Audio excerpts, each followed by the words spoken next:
বহুল প্রতীক্ষিত elevated expressway উদ্বোধন করা হয়েছে গেল শনিবার। এর পরদিনই খুলে দেওয়া হয়েছে এর দ্বার। এরই মধ্যে দিয়ে উন্নয়নের এক নতুন ধারায় প্রবেশ করলো বাংলাদেশ। রাজধানীবাসীর কাছে এটি যেন স্বস্তির খবর। তবে কতটুকু স্বস্তি ফিরিয়েছে আজকে জানাবো এই প্রতিবেদনে।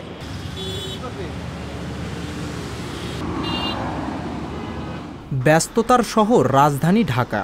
এই শহরে চোখের পলকে পলকে মেলে গাড়ির বহর। সেই গাড়িতেই আবার বসে থাকতে হয় ঘন্টার পর ঘন্টা। গন্তব্যে পৌঁছাতে দেরি, ভোগান্তি আর বিরতিহীন চলার পথে বাধা, সব মিলিয়ে যানজটে নাকাল নগরবাসী। তবে এবার এসেছে বিরতিহীন চলার সময়। খুলে দেওয়া হয়েছে এলিভেটেড এক্সপ্রেসওয়ে। এতে কিছুটা স্বস্তিতে নগরবাসী। এটা নতুন একটা আবির্ভাব এবং এটা দেশের একটা উন্নয়ন।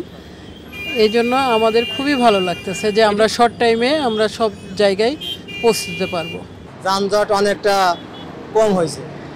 যেখানে আপনার 2.5 ঘন্টা লাগে সেখানে আপনার 11 মিনিটে যাওয়া যাচ্ছে। তাহলে এটা অনেক ভালো না? পুরো পথটা বিমানবন্দর থেকে শুরু হয়ে কুড়িল, বনানী, মহাখালী, তেজগাঁও, মগবাজার, কমলাপুর, সায়দাবাদ এবং যাত্রাবাড়ি হয়ে শেষ হবে ঢাকা চট্টগ্রাম মহাসড়কের কুতুবখালী এলাকায়। এই পুরো পথের দৈর্ঘ্য 46.73 কিলোমিটার। তবে বর্তমানে খুলে দেওয়া হয়েছে বিমানবন্দর থেকে ফার্মগেট অংশ। চোখের সামনে যানজট নিরসনে এমন বাস্তবতা। এই গন্তব্যটুকুও যেন কম নয় নগরবাসীর কাছে। আমরা এয়ারপোর্টের যাত্রী নিয়ে অনেক ভোগান্তি হইতো এবং কি রাস্তার মাঝখানে যাত্রী অনেকে দৌড়ে নেমে গেছে জ্যামের কারণে, ফ্লাইট মিস করার কারণে। এখন এক্সপ্রেসওয়ে হওয়াতে এখন মোটামুটি বেশ সুবিধাজনক এবং অনেক দ্রুতভাবে চলে যাওয়া যায়। ঢাকা শহরের সব জায়গায় যদিও জ্যাম, তবু যদি আমরা একটা সাইড থেকে চিন্তা করি, এয়ারপোর্ট থেকে ফার্মগেট যেতে আমাদের নর্মালি যেখানে আধা ঘন্টা 40 মিনিট মিনিমাম সময় লাগতো, সেখানে আমরা এই এক্সপ্রেসওয়ে হওয়ার পরে কিন্তু 10 মিনিটের মধ্যেই দেখা গেল যে ফার্মগেটে চলে যাচ্ছি। তো এক্ষেত্রে প্রতিনিয়তই আমরা যারা বিভিন্ন অফিসে চাকরি করি, আমাদের যে সময় লসটা হতো এখন আমরা হয়তোবা সামান্য যে টোল নির্ধারণ করা হয়েছে, এই টোলের বিনিময়ে আমরা হয়তোবা খুব দ্রুততম সময়ের মধ্যে ফার্মগেটে যেয়ে পৌঁছাতে পারব। প্রজ্ঞাপন অনুযায়ী এই পথে চলবে 4 শ্রেণীর যানবাহন, চলবে না 3 চাকার যান আর সাইকেল, হাঁটতে পারবে না পথচারীরা।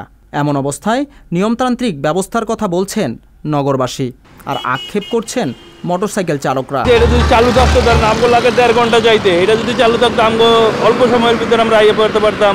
এটাই তো বেশি সমস্যা ভাই। সবাই অধিকার আছে, আমগো তো অধিকার আছে এটার ভিতরে উঠোনের ভাই। এটা তো সবাই সরকারের লেগেই করছে, তাহলে আমরা ভাই কি লিগে এটা বঞ্চিত হবো এটার থেকে ভাই। বাংলাদেশ সেতুপক্ষের সংশ্লিষ্টদের মতে প্রথম দিনে 22,885টি যানবাহন চলাচল করেছে এলিভেটেড এক্সপ্রেসওয়েতে, যাতে টোল আদায় হয়েছে প্রায় 18.5 লাখ টাকা। নগরবাসীর কাছে এই রাস্তা আশীর্বাদ বয়ে আনলেও সংশ্লিষ্টরা বলছেন রেল লাইনের উপর সহজ ছিল না নির্মাণ কাজ। এটা পুরো লাইনটাই ছিল রেল লাইনের উপরে। রেল লাইনের উপরে কাজ করতে গেলে এটা একটা হেভি রিস্ক। এখানে সেফটির বিষয় অনেক মেনটেন করতে হয়েছে এবং জীবনের অনেক ঝুঁকি নিয়ে কাজ করতে হয়েছে এবং অনেক সেফটি মেনেই কাজ করা হয়েছে। কিন্তু পুরা উত্তরা থেকে কাওলা থেকে শুরু করে যেটা একেবারে কমলাপুর পর্যন্ত, এটা পুরোটাই একটা রিস্ক এরিয়া, পুরোটাই রিস্ক। এটা অবশ্যই আল্লাহ তাআলার রহমত ছিল এবং ভালোভাবে যেটা মনিটরিং করা হয়েছে, সেফটি মনিটরিং, যে কারণে এটা সুসম্পন্ন করা সম্ভব হয়েছে। এলিভেটেড এক্সপ্রেসওয়ে একদিকে যেমন যানজট নিরসনে কাজ করবে, অপরদিকে ভোগান্তি কমাবে যাত্রাপথে। তবে এক্ষেত্রে নিয়মতান্ত্রিকভাবে পরিচালনা চায় নগরবাসী। বিজন কুমার, সংবাদ প্রকাশ, ঢাকা। সংবাদ, ফিচার ও অনুষ্ঠানের জন্য ভিজিট করুন সংবাদ প্রকাশের ওয়েবসাইট এবং যুক্ত থাকুন ফেসবুক পেজ ও ইউটিউব চ্যানেলের সঙ্গে।